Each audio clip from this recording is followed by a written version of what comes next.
संविधान र गणतन्त्र विरुद्ध विद्रोह गरे जन्मकैद हुने गरी अपराध संहिता संशोधनको तयारी।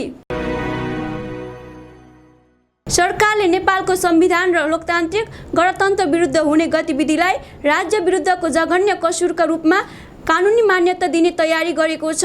कानुन न्याय तथा संसदीय मामिला मन्त्रालयले सार्वजनिक गरेको अपराध संहिता संशोधन विद्रोहको सम्झौतामा नेपालको संविधान र लोकतान्त्रिक गणतन्त्र विरुद्ध विद्रोह गर्ने गराउने वा बल प्रयोग गर्ने कार्यलाई राज्य विरुद्धको कसुरको परिभाषाभित्र समेट्ने प्रस्ताव गरिएको छ।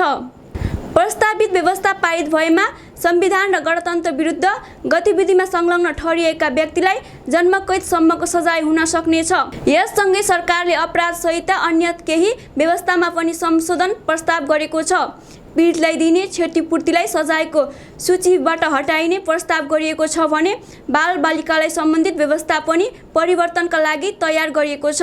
हाल 10 वर्षसम्मका बालबालिकाले कुनै पनि कसुर गरे सजाय नहुने व्यवस्था रहेमा त्यसको उमेर सीमा 12 वर्ष पुर्याउने प्रस्ताव गरिएको छ। सरकारले सार्वजनिक गरेको यो सम्झौतामा अहिले सरकारवालाबाट सुझाव सङ्कलन भइरहेको छ। प्राप्त सुझावका आधारमा विधेयकलाई अन्तिम रूप दिने संसदमा पेश गरिने अपेक्षा गरिएको छ।